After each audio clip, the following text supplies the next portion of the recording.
Okay, we'll get started. Well, thank you everyone for making the Henry Ford Transplant Institute grand rounds for this month. I think we have two this month.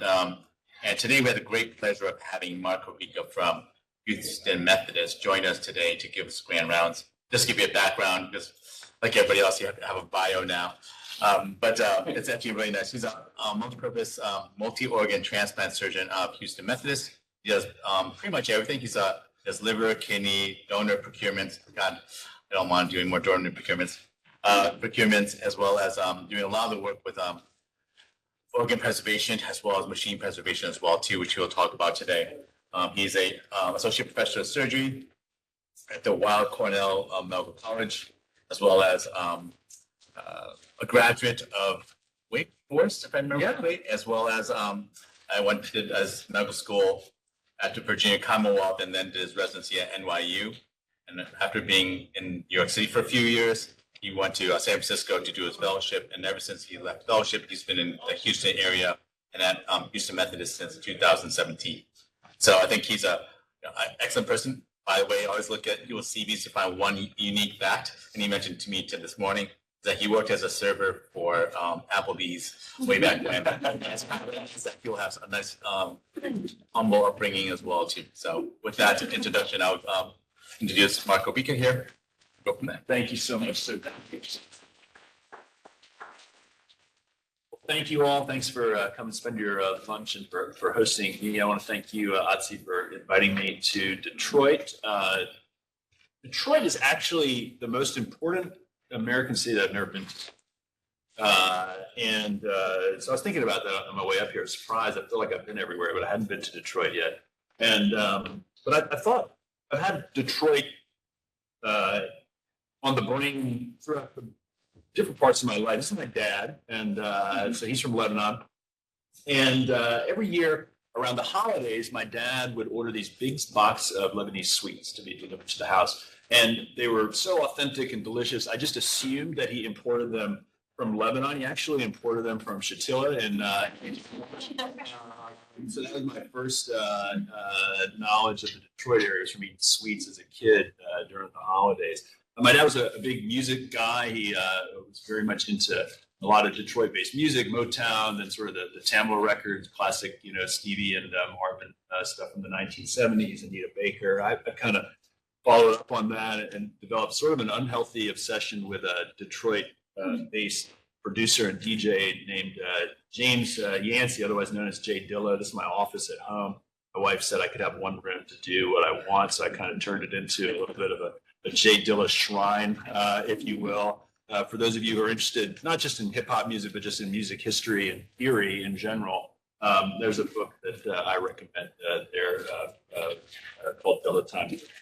Give you a little bit of the music history of this town, which I'm excited about. And then over the last decade or so, I've only got to know Dr. Yoshida here over the last year or two, but Dr. Abujud and I have known each other for about 10 years or so, and he's actually become, of all the people that I've never worked with, probably my most important mentor. And it's nice to have that as part of our transplant community, the kind of relationships where you get to know people. And, even if you haven't worked with them, that will latch on to you and help guide you as you try to navigate this crazy world that we live in. Disclosures, I've never gotten any money from Transmedics, but they have paid for me to fly places and speak and reimburse my my travel. So that's my disclosure for this talk. We're going to talk about a couple things. I think first we're going to talk about machine perfusion in the context of the changing landscape of U.S. organ donation and liver transplantation. I think that, it kind of gives you the why for why are we so focused on developing and implementing these machines. We're going to talk about our experience with machine perfusion and compare it to the U.S. experience with machine perfusion thus far in its short period of time here in the United States. And then we're going to preview a little bit about what's next in liver machine perfusion. So I came to Houston in 2012. I worked at a different program and came to Methodist in 2017. And in 2017, when I got there, we had roughly 370 patients on our liver wait list. Got as high as 400 at one point. So at any given time, it was around 370 patients. And that year, we had 121 liver transplants Yet we had 70 people who died or were removed from the list for being too sick, which is a pretty big number. That ratio didn't look very good. That year, even though we removed 240 patients from our wait list, we added another 262. And when you look at last year, after all this work, we ended up still 376 patients on December 31st of last year on our liver wait list. We did 249 liver transplants last year. Despite more than doubling the number of transplants, we still have an incredible amount of waitlist mortality or removal from being too sick, 80. And then after all of this work, we added 364 patients to the waitlist. So we have this really transformational increase in the number of liver transplants that we're doing, with waitlist mortality numbers that really haven't changed that much. Maybe by percentage-wise they've changed, but we're still seeing a lot of waitlist mortality in our program. And it kind of mimics the national experience. This comes off the SRTR report. If you take a look on the left here, the scale here is each tick box here is 10 transplants per 100 waitlist years. So you can see that when I graduated from fellowship in 2012, we're doing around 35 liver transplants per 100 population and 100 waitlist years. And over the course of my career, just a coincidence, I don't think any graduating from fellowship necessarily impacted this directly, but the number of transplants have gone up every year, such that in the last year of the data, 2020, we're doing like 65 transplants per 100 waitlist years, which is really incredible. Yet the waitlist mortality has really been incremental in its decrease. You can see it peaked here in 2014 with about 18 deaths per 100 waitlist years, decreasing down to 13 at the last side of this data. So in our center and in the national experience, it seems that we're kind of like on a treadmill with liver transplantation, where we keep trying to run faster and faster and faster. We think we're going to get somewhere, and they just keep speeding up the belt. We're really not getting anywhere. We have significant increase in the number of transplants, incremental decrease in waitlist mortality. And we could talk for a while about what are the reasons for this. I think a lot of this is there's an increase in disease burden, particularly where we live. So there's more people who need liver transplants. I think we have new indications for liver transplant. There's a concept of induced demand, whereas when something becomes more available, there becomes more demand for it, right? That's why you can build a 10-lane highway and still have the same amount of traffic that you had when you had a 3-lane highway. So this is a whole separate talk. Why do we need to do more liver transplants in this country? I think for me, none of that really matters. We just need to do more liver transplants, right? Because we don't want to lose opportunities to take guys like this, as Mr. Dwight Carter. He signed all the permissions and stuff so I don't get in trouble. To have his picture shown and take a guy like that and turn him into a guy who looks like that means we just need to be doing more transplants. And so how are we going to do more transplants? I think there's a lot of talk about living donation. We started our living donor liver transplant program. Living donor is a huge part of what we do in the kidney world. We're never going to do enough living donor liver transplants to be the solution for our waitlist mortality problems. You get these nice pictures in press conferences. It's not Sarah Palin.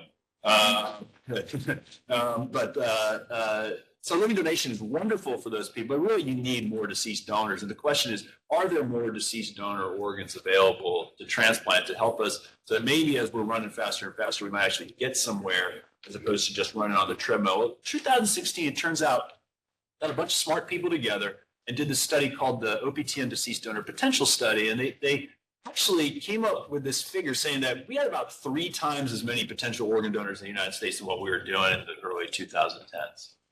The problem is they weren't ideal donors as we would define them. In fact, all of the significant unrealized potential were in older donors and in DCD donors, which kind of makes sense, right? I mean, we don't want or need or try to have more brain dead young people, right? And that's what we had always focused transplant on for so long.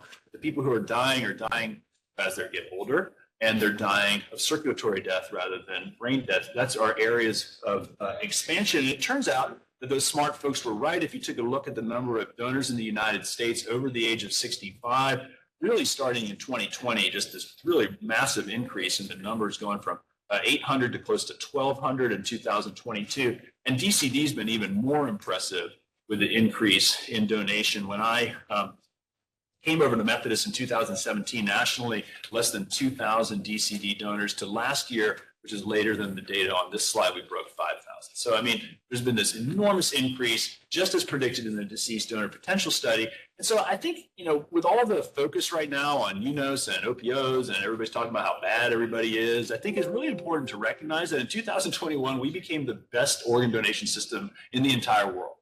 If you measure it by donors per million population, we actually beat Spain. Spain's written a bunch of very self-congratulatory papers about breaking 40 donors per million people. This is how we did it. Let me show you.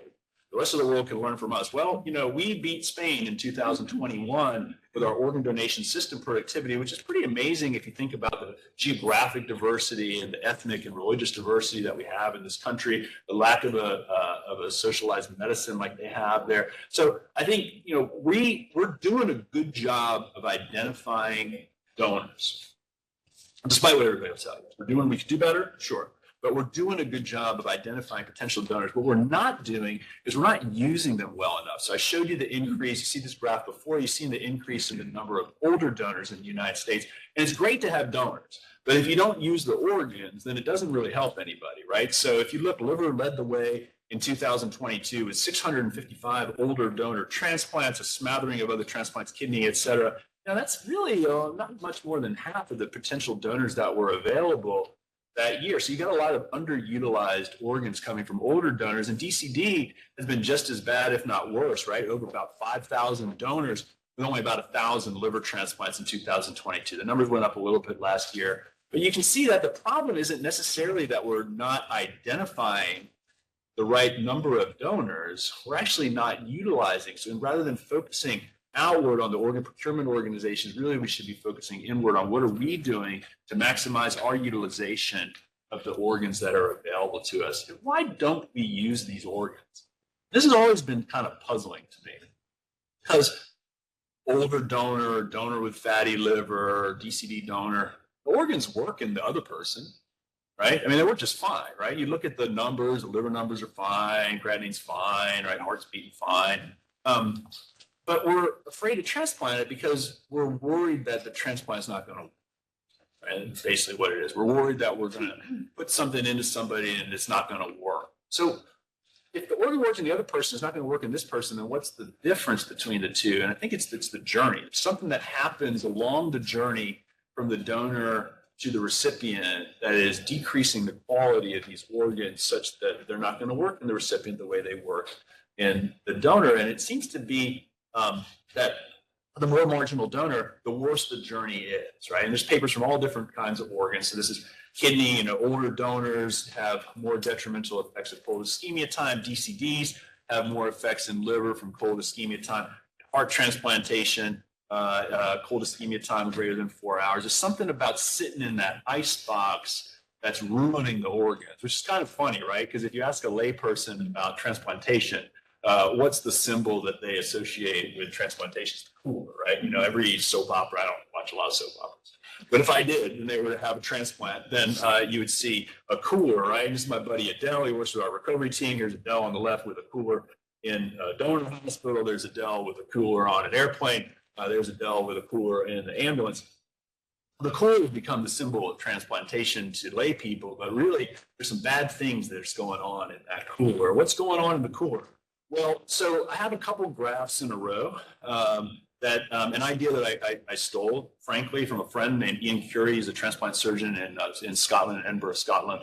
And with his permission, I've used this idea. But I think it's a really simple way of understanding what's going on in the donor organ. So on the left, you'll see that this axis right here is ATP. That's the currency of cellular energy, right? That's what cells spend. If a cell runs out of ATP, it'll get down at some point where it'll cross this red line of irreversible organ dysfunction. When you get below that, then the organ's not going to function in that recipient. So, and this is time over here. So, and if you think about marginal organs, right, older organs, fatty livers, these types of things, it's going to change where that red line goes, right? So an 18-year-old organ, you could probably take it out and leave it on the sidewalk for a couple hours and then transplant it would be just fine, right? But a 72-year-old fatty liver, the red line's going to probably be up here. Does that make sense? Yeah. Hi. Okay, good. Right. So, so the brain dead donor, it kind of looks like this. You're going to make this assumption that at the start of your operation, you're going to have a full charge of ATP in the cell. And you're going to go along and da-da-da, you're just a heart team, a lung team. Are you guys ready? Yeah, you guys ready? Cool. And you're going to cross clamp and you're going to go almost instantly from being warm and perfused to cold and preserved. And you're going to end up losing ATP after cold flush and cross clamp while you're in the ice bucket over time. But the slope of that curve is slower, right? That's why we cool the organs, because it'll slow down the metabolism at the cellular level. It's going to burn through ATP a lot more slowly. That's the whole idea of icing organs, so that you have enough time to get your transplant done before you get close to that. DCD, it's a little bit different because there's going to be ischemia that takes place under warm conditions when metabolism isn't slowed down. And so you have a withdrawal of support, and you're going to have this period of warm ischemia in the organ. Then you're going to rush in there, you're going to cold flush and cross clamp, thinking, oh, okay, guys, great, the organ's safe. It's really not. You're actually all the way down here with regards to the distance from the red line. So when you transition into the ice bucket, you're starting with cells that have already depleted a lot of their ATP. And so that's why cold ischemia is so important in DCD under traditional transplant conditions. It's because you're already approaching that red line, right? And so, so when you're going in and you're transitioning the slope of the curve under cool conditions, you still have depleted a lot of the cellular energy, and you're going to get close to that red line unless you're very conservative. And DCD in liver, as you know, can result in some bad problems because different parts of the liver react differently to ischemia. It seems that the liver cells, the hepatocytes themselves, actually tolerate ischemia pretty well. It's the bile ducts that don't tolerate it. So, we'd be doing these DCD liver transplants. We plug them into somebody, enzymes go up, go down, patient walks out of the hospital, everybody's all happy, and then 6 months later, or 3 months later, they show up with ischemic cholangiopathy. And in the older days, the initial reports in the United States, these rates were high as 34% in the Wisconsin group.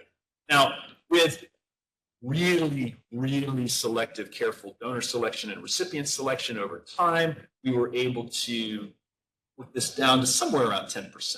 We published one where we had 6.5%, and then we had 2. So I'm glad I published it when we did. So how do we do this? We did this by being super selective about what kind of DCD organs we were using. We were excluding all the ones that we thought were the red line was going to be. Right? So, and that leads to underutilization, right? You can be selective, you can get good outcomes, but then you're leaving a lot of potential transplants on the table. So, transplant is becoming a little bit at a crossroads where we need to do more transplants. We have more organ availability, but most of the organ availability was in organs that we weren't using, right? And so, so I think the idea of perfusion came with around, what if we had a better way to manage organs along that journey from the donor to the recipient? What if we had, if you were to kind of draw up in your mind what kind of a machine you'd want to do, it'd probably have a couple of different qualities, right? I think first of all, it would be a healing machine. So you'd want to have a machine that could reverse ischemia, restore ATP in the cell, reverse the damage done by ischemia, especially in those DCD organs. Right? You'd want to have a crystal ball machine.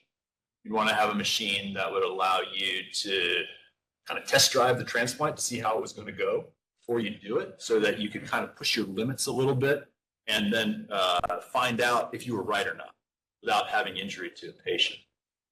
So testing organs prior to transplantation, we call that viability testing.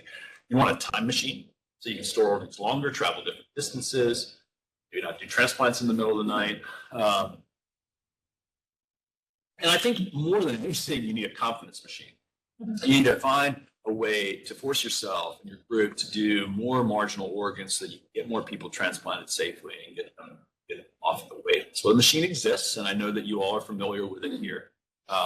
This is the machine that we use at our center. It's called the Transmedics OCS liver device, and it's a normothermic, meaning normal temperature, blood-based perfusion device that delivers oxygenated blood and nutrients to the liver in an ex vivo environment. And it allows us to not only do that, but it allows us to travel with it. So we can actually take the device with us to the donor hospital, minimize the amount of time that that organ is on ice, losing ATP, and restore the energy to the cell as early as possible.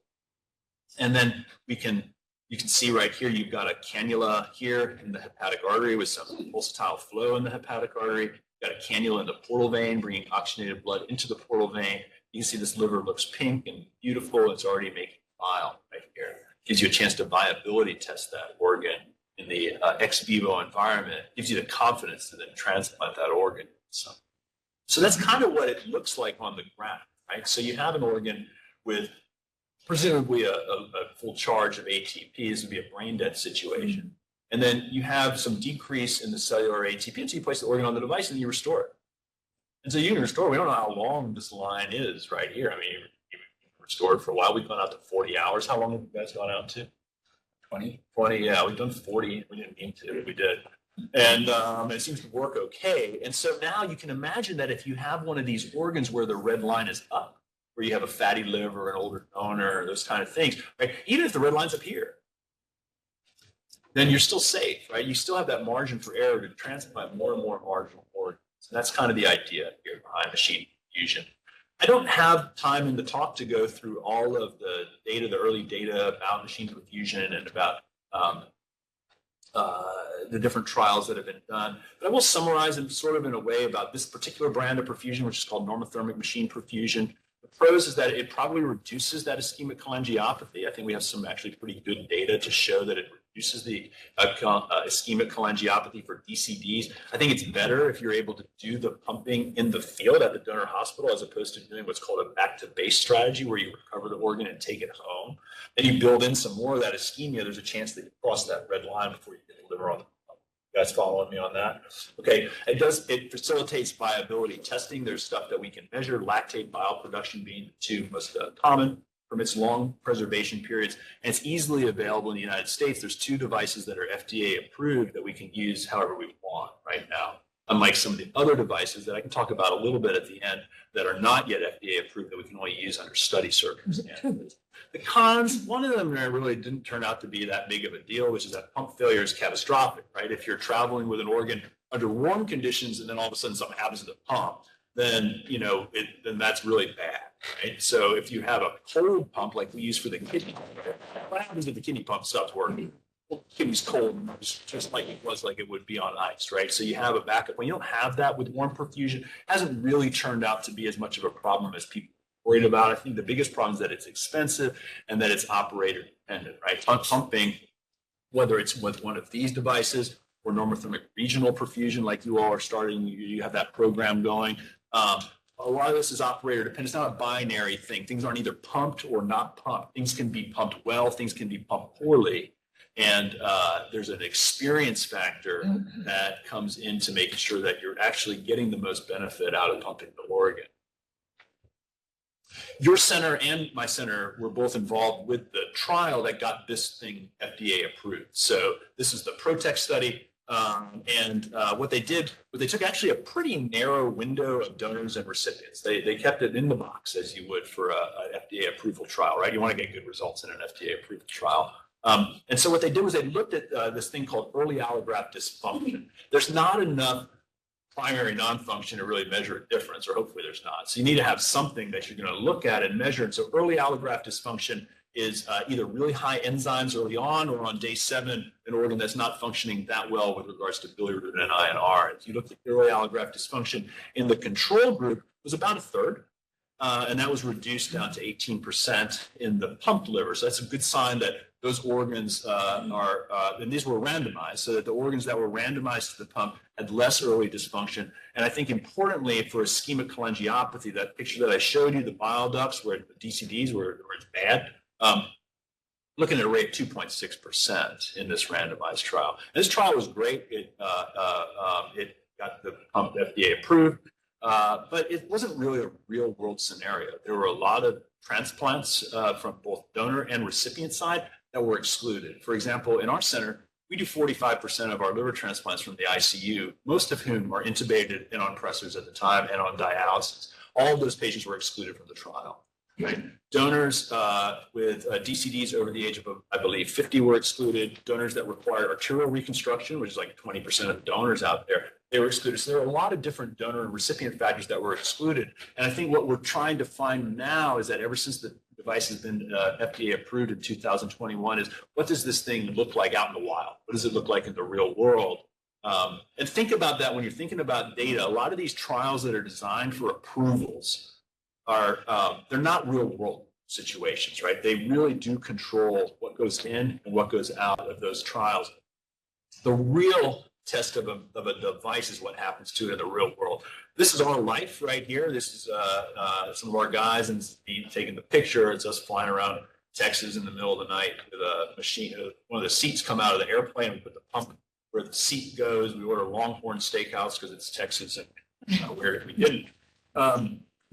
And so what do we pump for at our center? Well, we definitely do stuff that the pump was intended for. We're using it to pump marginal organs, to do transplants safely with organs that we previously weren't using. And that's a very important reason why we're pumping. I think a second thing that's really relevant, particularly at our center where we're doing so many patients from the ICU, is that critical or complex recipients, some of whom are at risk for aborting and having to reallocate that organ. We've kind of gotten to the point where anybody with a MELD of over 35 are pumping the liver, unless it's like an 18-year-old donor at 8 o'clock in the morning in our hospital or something, just because we've run into too many times when we've had to scramble for reallocation if we had a problem with the recipient. So people that are redos, people that have had prior abdominal surgery, cholangiocarcinoma patients with radiation, and then these really sick patients who are kind of unstable, we're just putting the liver on the pump, takes all the pressure off. Takes you forever to do the dissection. It's not a big deal. You can't do that person, you put it in somebody else. So it really has helped from that regard. And then I think importantly for me and my health and safety is logistical control over transplants. Because our volume has gotten to the point where if we were doing transplants every single night, then I'd be back working at Applebee's and not maybe I've gotten myself up to like assistant manager or something by this point. So and we do 100% portable. We have never once gone out, fetched the liver, brought it home and pumped it. Done all of our pumping on site. I think it's actually an important concept for the way that this pump works. I think that there are a host of other technologies where there have been studies where they go get the organ and bring it back. But I think for normothermic machine perfusion ex vivo like we're doing, the sooner you get on the pump. And so we've done 100% portable.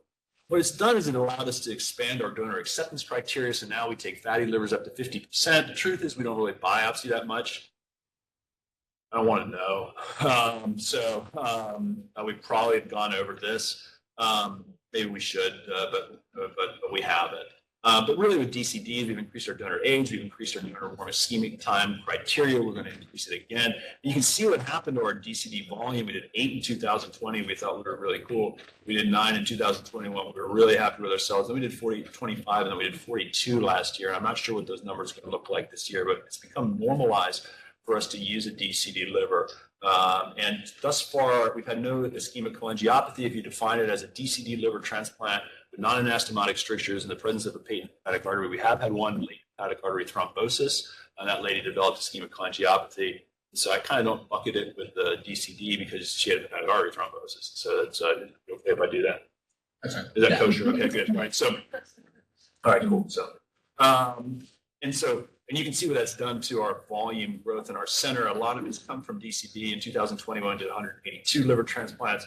We did more DCDs, 223 last year, we did 249. This year, we're on pace for close to 300. And a lot of it comes from utilizing these organs that were not being utilized in Texas previously. What's that done to our SRTR paperwork? I think centers with large lists are a little bit disadvantaged with regards to these donor acceptance criteria. It's a whole different story. But anyway, before the normothermic machine perfusion era, so our January 2021, before you can see that we were lousy with regards to DCD organ acceptance. And then after about a year and a half or so of pumping, we were higher than the national average. And what that's done is it's taken our overall donor offer acceptance from being worse than average to being in about average. And so but this is kind of like saying, okay, well, how do you know that this has really affected your volume? Like, how do you know it wasn't just allocation system change or addition of new surgeons or something different in the OPO or other centers closed, whatever it was. So I don't really know how to prove this. So I guess this is really smart, like one of these guys who like might be a little too smart, guys who worked for us in our transplant center. And he did this thing called an ARIMA model. So what an ARIMA model is it takes your historic productivity and it allows you to predict what to do next. Like Apple uses this to figure out like how many iPhones are we expecting to make in 2026 or something like that. So it took it all the way back to January of 2012, put a bunch of our monthly transplant numbers into an ARIMA model. And the ARIMA model predicted this box is when we started our pumping life. And the renewal model predicted that our growth would be here within the box, and the reality was starting the pumping era that it would be up here. I'm not sure if anybody's going to buy this, but this is the best way that we could figure out to show that we're doing more transplants than we would have expected in the post-pump era compared to the pre-pump era. Interested in your feedback because I'm trying to submit this paper this week. That being said, I am going to show you some data from the paper that I'm going to do this week. So if you could refrain from posting graphs and stuff like that on social media, that would be great. So again, lame social media if you got pictures of my graphs on it. But so we've done now, we analyzed about 270 pump livers in our single center study that we're writing up now. And what we did was we took all of our liver transplants from January 2008 to March 2024. We excluded living donor and we excluded a handful that came directly off of NRP. And we analyzed DBD and DCD separately. And I think you'll see that there are different populations of recipients who are getting in DBD and DCD. At least it is in our population. Where I'll show you the numbers from a MELD perspective, particularly we're using DCDs because we have the luxury of not having a lot of competition with DCD. We're really the only people around town that are using them. So we can put them into our patients with large cancers, cholangiocarcinomas, low MELD need, other patients that we're able to transplant a different population with DCDs. And so I analyzed those data separately and acknowledging some limitations. There was an allocation system change, probably two of them in the midst of this data set. Which could affect some of the numbers, and that we don't have hard and fast rules about what to pump. And I think that's always. I've tried submitting this paper twice already. It's gotten trashed.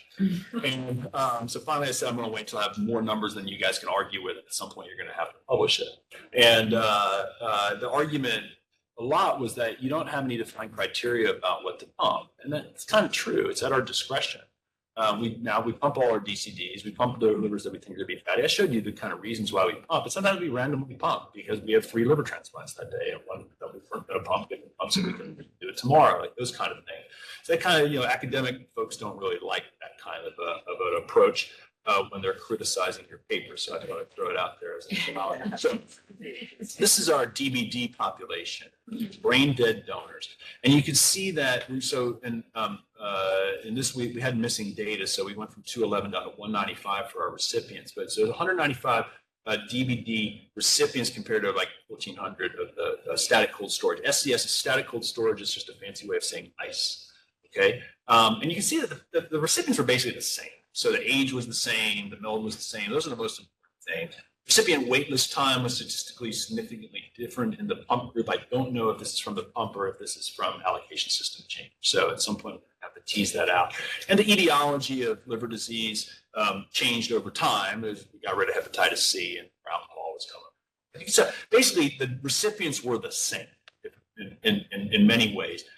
But the difference is the donors were different that we were using the pump on. So if you look at the pump donors, they're older, they had a longer length of stay. We use KDPI, Kidney Donor Profile Index. It's a nice number to compare quality of donor that's intrinsic to the donor compared to the liver donor risk index. Because the liver donor risk index includes some things like distance for allocation and stuff that aren't really apply when you're using the pump. So we've taken to using KDPI to just have intrinsic values to the donor. So you see the KDPI, there's a paper to back that up, by the way, in case you want to say, well, no, it doesn't work. It does work. So we're looking at higher KDPI, meaning lower quality donors. Obviously, the share type and the distance and the cross-country replication time were different. These are outcomes. Okay, so the red line is the pump livers. The blue line is the iced livers. And you can see that basically we're achieving the same outcomes using a little bit worse donors and the same recipient. Okay, so a good argument for controlling our logistics, a good argument for maybe including some of the variables that don't show up, like the macrosteatosis, et cetera, but not really groundbreaking in terms of difference. I think it's good that we're achieving the same outcomes using worse donors, more logistical control, but this wasn't really going to necessarily convince your hospital administrators that the pump is necessary. What I think will is the data that we're getting out of the DCD. So again, this is our DCD recipient variables. DCD recipients were similar with regards to age and MELD. Again, waitlist time was a bit different. Recipient length of stay was a bit different, but the donors were different. So we're using older DCDs. We're using donors who've been in the hospital longer with higher KDPI. And I think it's really interesting because this has been our early experience, our first 62 pump DCDs compared to 60 ICE DCDs. Be interesting to see what this data looks like in a couple of years as we get more and more confidence with older donors. And that's the difference in survival. That's really the money. So you can see that using the same recipients, using DCD livers, we're getting a pretty marked difference in terms of survival between the two groups. And if you throw all these numbers into a Cox model, looking at multivariate analysis, kind of what sticks out. So what sticks out actually in our group is that from a hazard ratio of significance is that getting an ICE DCD gives you a hazard ratio in the final of 1.73, which is pretty high, a p-value that's quite significant. Other things that you might expect, KDPI, the worse the donor, the worse the outcome, the older the recipient, the higher the outcome. Really, this kind of stood out. It's interesting, the hazard ratio for the DCD with the pump was 0.4, didn't meet statistical significance. I'm going to be really curious to see what this looks like as we get more and more experience with using the pump and our numbers continue to go up. So in summary, from our experience at our hospital and DBDs, we're getting the same results using lower quality donors and the same recipients with more control over our transplants. And in DCD, we have superior results despite lower quality donors and the same recipients. When you look at the national data, which kind of came out goofy as the slide made the transition, but I'll see if I can talk you through it. So this is some data that we presented at ILTS in Houston in May. We're updating this data for submission because now we have over 2,000 in the group that were pumped. So this is that national OLP registry, which I'm assuming that you all are a part of because you've been so involved with this from the beginning.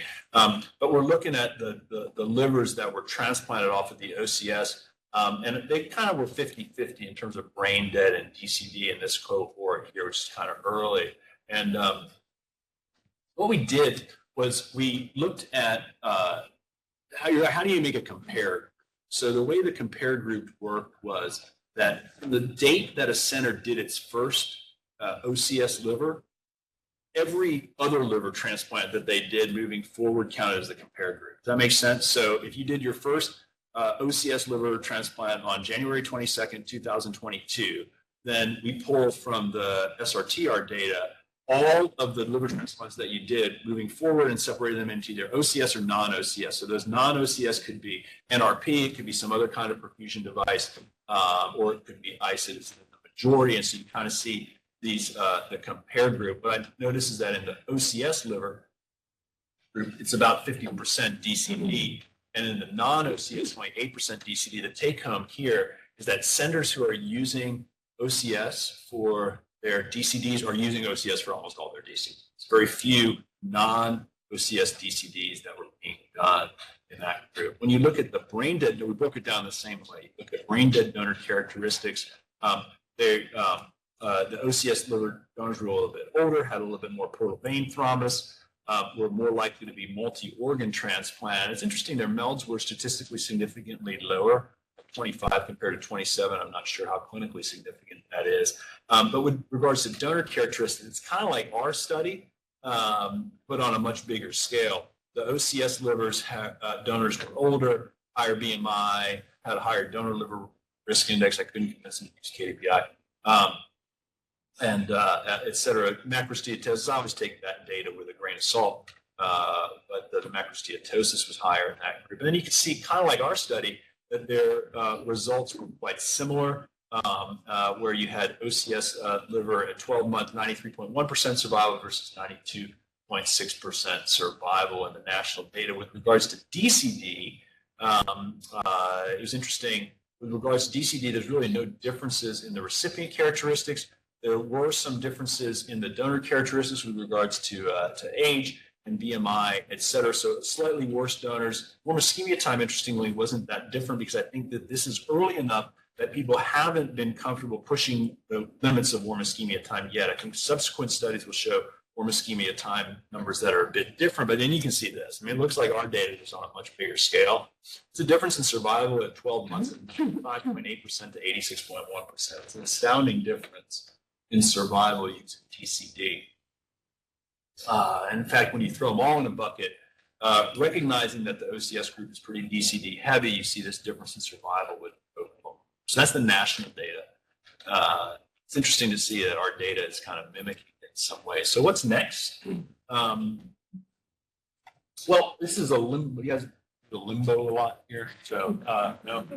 So the limbo is how low can you go? And I think that one of the things that we're trying to figure out is how lousy of a liver can we transplant? Yeah. Right? And it's a really important question to ask, right? Because I mean, people who are dying who are in their 70s with fatty liver or DCDs, like, should this become normal to take this? There's a lot of those folks, right? Is this going to be our new normal someday? I think we're going to work incrementally to figure this out over time. I think one of the barriers to really figuring this out is that we don't really have great viability testing yet. Viability testing, remember I said you can put the liver on the pump and test drive it because you can measure stuff, right? Does it clear lactate? Does it make bile? Which is great, but we don't have much beyond that in terms of discrete markers to really allow us to discriminate between livers that are going to be okay and livers that aren't. Right now, basically, if it clears lactate, make bile, we're going to use it. But that's what we've done at our center for the first 2 years that we pumped 244 livers and transplanted 241 of them. Right? So you would imagine that if we were truly pushing the limits the way that this intended, that we would find some livers that didn't work. And then we'd be like, okay, great, I'm glad we pumped it, and then we could figure this out. We haven't really been doing that because I don't think our viability testing right now is good enough, or we just haven't been aggressive enough. So it's probably some combination of the two. I will tell you this, we had our first PNF, primary non-function, this year from a liver that was on a pump that I did the transplant. And liver was on a pump, had cleared lactate and made bile. So the lactate was like 0.6, looked normal, sewed it in, everything went fine. Didn't work, like it kind of didn't work where you had to take it out before you left the operating room, make a man hepatic and do a portocable shot and be transplanted first. That's fine. I saw it in the clinic, got to be transplanted 30 hours or so after that. But it really freaked us out because okay, you have a liver that clears lactate and make bile, it's supposed to work, right? See, that's the thing. I don't think our viability testing right now is good enough to be really discriminatory. There is some work that's being done around the country and around the world with regards to identifying better markers of viability testing. I think that I had the bandwidth to be doing basic science research. This is where I would be focusing it because I think this is really important for us to know more about how to discriminate between livers when they're on the pump. I think another piece of it is that there's other devices. And I think as more and more devices, particularly in the hypothermic space, become FDA approved, it's going to make this a lot more interesting and a lot more complex. Right now, you have two devices that are FDA approved. You have the Transmedics OCS device. You also have the Organox device, which is a device that you see right here. The challenge with the Organox device is it's not FAA approved for flight. At least it wasn't in May. So you're not allowed to fly with it. And I don't care how big it is. You can get a 747, you're not allowed to fly with it. So, so you end up having to, in a place like Texas where we're flying out for more than half of our donors, you have to bring the liver back and put it on a pump. And I personally don't think that back-to-base pumping works that great in normothermic. I think it does work quite well in hypothermic. At least there's some good data from Europe that suggests that. Hypothermic is cool because it's really cheap, and it's really easy, and it comes with the nice added benefit of the fact that if you have pump failure, then it's cold. It didn't really turn out to be a problem, but maybe once we start doing to 10,000, that'll become so hypothermic oxygenated perfusion is something that we're going to be involved with the ex vivo liver assist trial. I'm really excited about that as a back-to-base option for expanding our ability to do different types of pumping for the right circumstance. And then at your center and in your OPO, you started with normothermic regional perfusion, which takes the concept of early revascularization of the cell, like all the way to the very beginning, right? So, I mean, as soon as humanly possible, you are restoring oxygen to those cells before you've even taken the organs out. So, you know, from a theoretical standpoint, and actually from a data standpoint, from what we know from Europe, NRP is really an ideal way doing treatment, again, with the caution that it's all operator dependent, and that there are a lot of steps and complexities to do an NRP that have led us to not pursue it the way that I wanted to in our center. I think the elephant in the room is cost. And, we're adding a lot of cost to a lot of transplants. I kind of have a silly counter argument. I'm sure there's a much smarter one, but I think about flat screen TVs. When technologies become new, they're really expensive. So my roommate in medical school had a brother-in-law who was roommates with the son of the Pirate of Prague. Have you heard about this? When Prague opened up, when the Czechoslovakia over Czech Republic opened up to the west, there's like one person who managed to scam all the banks and in a certain way made a ton of money off of the westernization of Czechoslovakia. And his son lived with my roommate's brother-in-law and had one of those first plasma screen TVs, the Sony ones that cost like $12,000. Do you remember this? And he got the next one. So we drove up to New York City and got that TV and brought it back, and we felt like we were holding like the Hope dial. I mean, it was incredible. And brought this thing back, and we're looking over our shoulder. We hung it up, and we thought we were the coolest people in the world. You can get these at like a Chevron gas station, right, for $90. And so I think the natural evolution of technology is that eventually it becomes cheaper.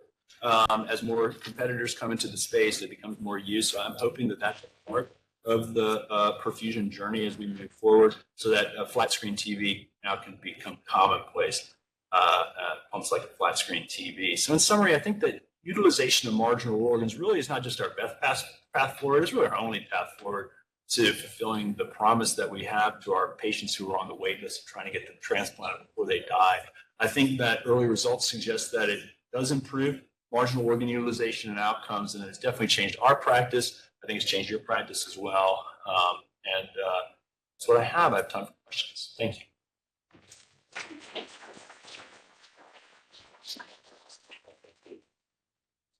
Hi. Hi. So you said that about 40% of your patients are in the ICU. Yeah, 45. Is that because of the wait time or LCAP or? So yes and yes and yes. Houston's transplant environment is really interesting because we have a metro population close to 8 million. And probably a service area, we just crossed 30 million people in Texas. We probably have a service area that's over 10 million. There's only 2 liver transplant centers. I mean, there's a pediatric center and there's a VA, but those combined to do a smattering of transplants. There's only 2 liver transplant centers. South Texas, which is the Rio Grande Valley, has the highest incidence of liver disease and liver cancer in the entire United States. Now, we share that area with San Antonio a little bit, but our programs are bigger. So to start off with, we have even though, we have the Texas Medical Center and these beautiful buildings and stuff, we're really underserved in Texas for transplant. On top of that, I think that different centers have different focus for what it is that they do. But the San Antonio program, for example, has become the second largest living donor liver transplant center in the country. It's really cool. They focus a lot of their resources on this. But they've turned some of their focus away from some of the acute alcoholic hepatitis patients, the acute compensation of the ACLF patients. And when patients in Texas are on 2 pressors and are intubated with, a FiO2 of 60 and a PEEP of 12, and they all end up at our hospital. We have a 36-bed ICU, went from 32 to 36, and we can't keep these people out of there. They just keep showing up. Our referral patterns over time, we got a reputation for saying, hey, we'll do these folks.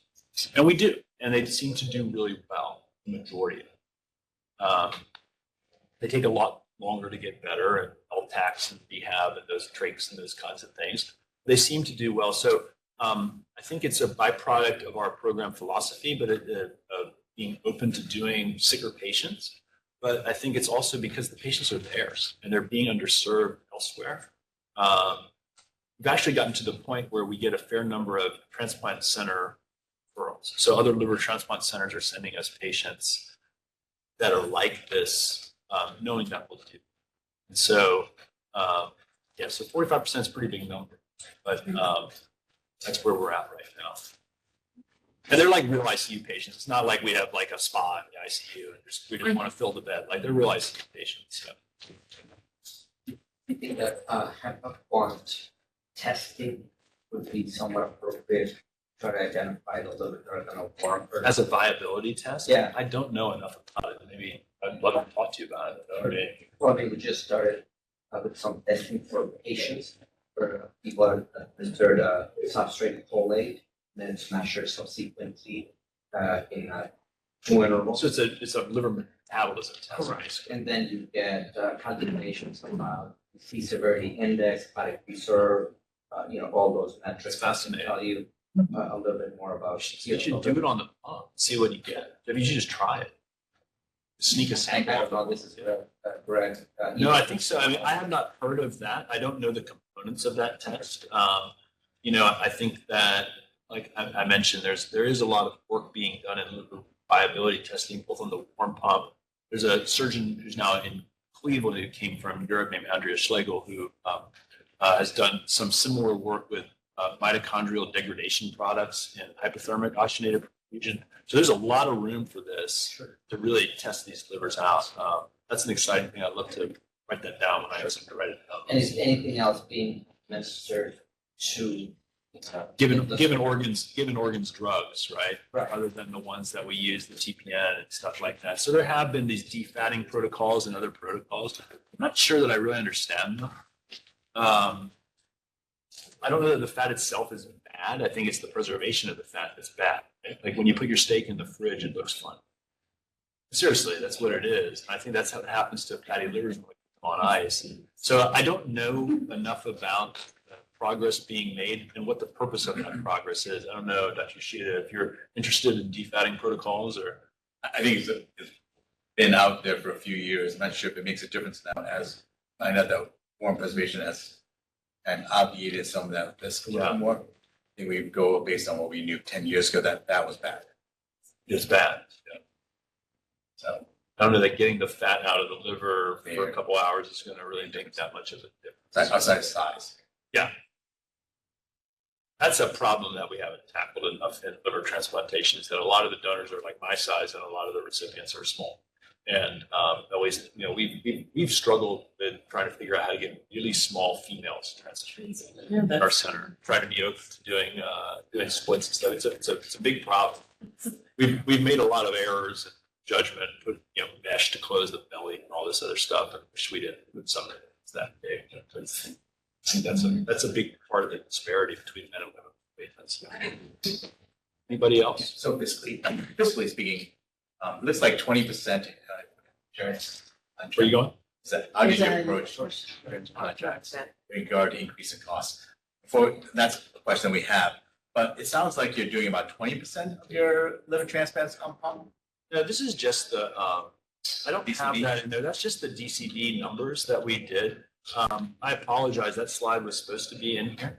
But last year we did 249 liver transplants and we pumped over 170 of those. Okay. So it's roughly 65%. Yeah, I was trying to get that. I can tell. Yeah, I can tell. it's just the DCD. And that's what with Liz Reed's comment is. I think you're in a little bit better environment than we are as far as trying to negotiate contracting for those things. Like you said before, it costs that, and then how do you sell that, or how does Dr. Gaber or Dr. Gabriel sell that to the institution saying that Well, we mitigate some of the cost by providing our own recovery surgeon and transportation. And I think that, so what we're paying for is we're paying for the specialist and the cartridge. So it's very rare that we have, now that we've grown to the point where we can't be in too many places at once. So we will send the National Recovery Program, but we try to do all of our own donors. I think that saves us a fair amount of money. We don't have data from our center like you all, like we talked about this morning, about reduction in blood transfusion, reduction in length of stay in the ICU, those kind of things. I don't know how clean that data would be at our center anyway, because sometimes patients are ready to leave the ICU, but they're not, it's bad for them or whatever. It's a weekend, somebody drowning anyway. So I don't know what to make of all of that. I don't have access to that data primarily. It's like I said, it's a good day not to be the boss. But we're still open. And Sorry. I wish I could answer that question better. I've been trying very hard to get access to those numbers over time. I do not have them. So Yeah, I from, think yeah, from online, Liz, someone asked how you approach insurance contracts about the increase in cost, how has it affected your financial Well, margin? I know we've gone up on our organ acquisition fees twice. Baylor, Arizona is another center that's similar in volume and similar in pumping volume, and they've done the same thing. In terms of the details of those negotiations, I'm not a part of. But I know that we've gone now twice up in what our organ acquisition that we charge insurance. So, yes. Hey, great talk. I was wondering, one of the underutilized resources that we have is split livers. Yeah. Where do you see pumping of livers going with maybe increasing the number of split livers that we do? So we've split livers off the pump where we've gone out and had somebody who wouldn't be able to split a liver in the field go out and get a liver for split. Like I mentioned, the small females that we're trying to get transplanted. We've had some where we've had large, left laterals. We've been able to do them, with, ticket spinal artery, that kind of stuff. And then, my triseg for, a regular sized adult. We've done 2 of them where we pumped the liver and brought it back. And then, light of day, experienced people, we could split the liver comfortably at our hospital. We tried to see if we could split it on the pump. They won't let us because they're worried that all the junk that comes out when you split the liver come up the pump. You're gonna have a pump failure. The group at Andrew Barbas and the group at Duke have written about doing this for pediatrics. So I think for centers that are interested in splitting, I think it takes some of the pressure off of sending, you have 1 or 2 people in your center who can split. They don't necessarily have to go to Lubbock, Texas at 2 o'clock in the morning and split, over there. It allows you to have logistical control over that. I think that's the main benefit there. So, splittable livers are usually great livers. So, mitigating the cold ischemia time and stuff is that's important for them. But I think that the logistic bringing it back is really key. Yeah. Very good. Thank you very much for coming to visit us at Edinburgh Hospital for a long trip in Houston. And that'll be it. Thank you. Thank you.